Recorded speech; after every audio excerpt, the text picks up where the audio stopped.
What is up, guys? It's Marble Tyler here, and I'm really tired after a really long weekend, but we're back doing another top 10 list, and it's not top 10 Sunday, but I want to do a set of videos talking about the Crash and Spyro remasters, and why we need to see more of these things being done.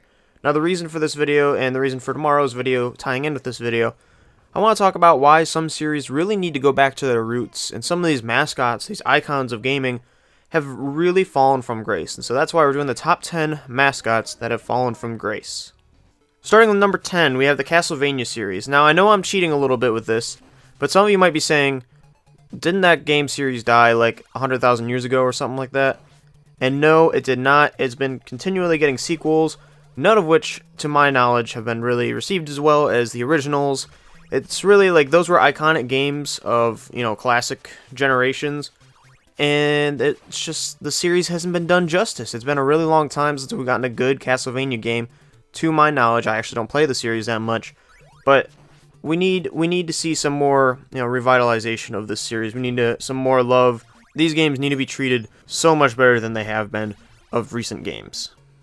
Moving up to number 9, we have Conker from Conker's Bad Fur Day. Now you might say, well, that mascot only had one game.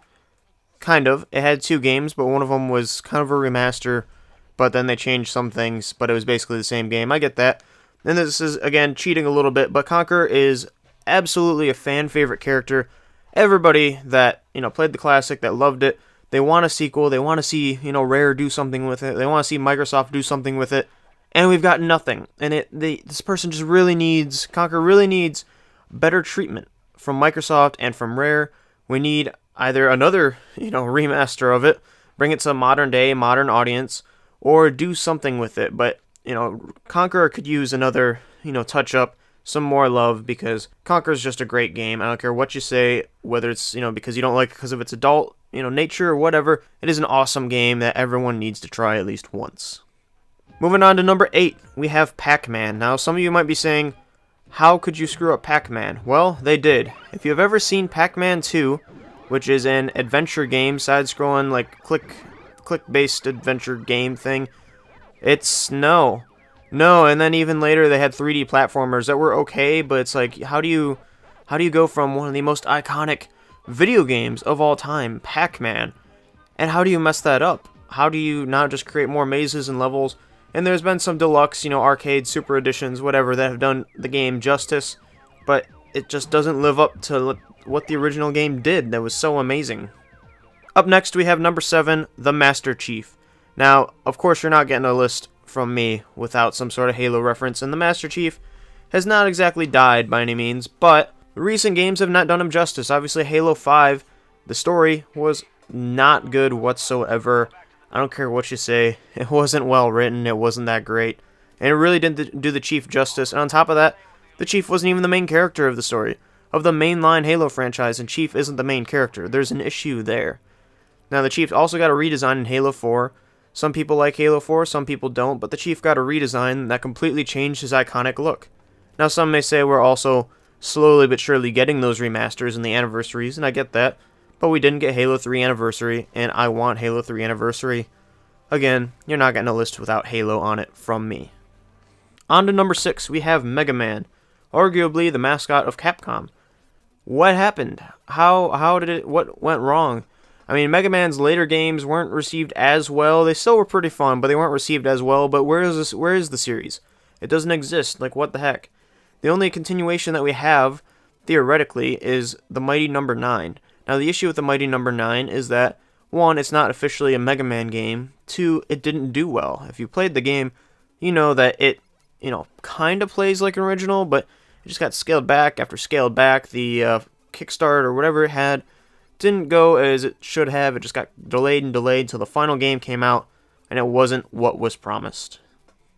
Now we're moving into our top 5, and for number 5, we have the Rare mascot, Banjo-Kazooie. Now, I know some will say, it's not exactly Rare's mascot. Rare has a ton of things, but Banjo-Kazooie is such an iconic classic duo. Some of the most beloved characters for gaming, especially if you grew up in the N64 era. What happened? I mean, come on. So we had Banjo-Kazooie and Banjo-Tooie, and everybody loved those, and then we didn't exactly get Banjo 3E, I don't know what it's called. So we didn't get the sequel.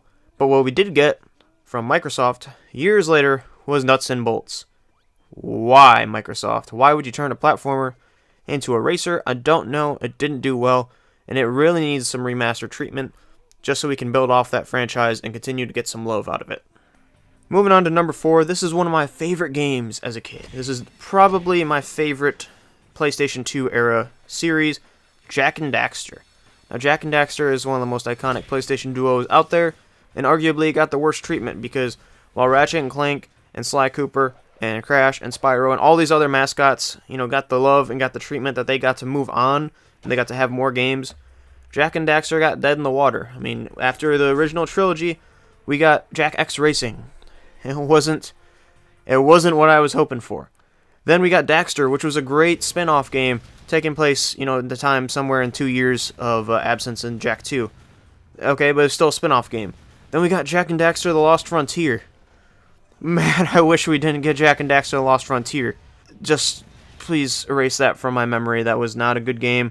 We really, really need some remaster, some love, some whatever, and not just not just an update like, oh, now it's on PlayStation 4, but some genuine remaster treatment, and eventually, of course, Jak 4.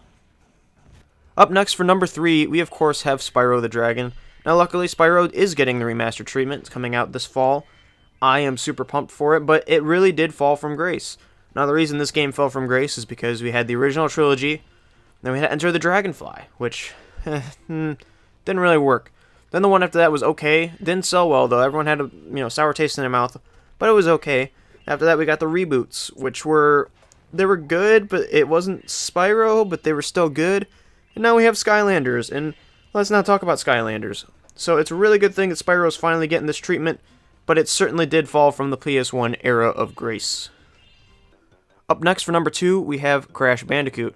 Now, Crash did get the remaster treatment, came out last year, and despite, making the movement system universal through all of them, it was a great remaster. Everyone got to experience the love that was Crash Bandicoot. Soon we're hopefully going to be getting, maybe some Crash new game that's going to build off of that.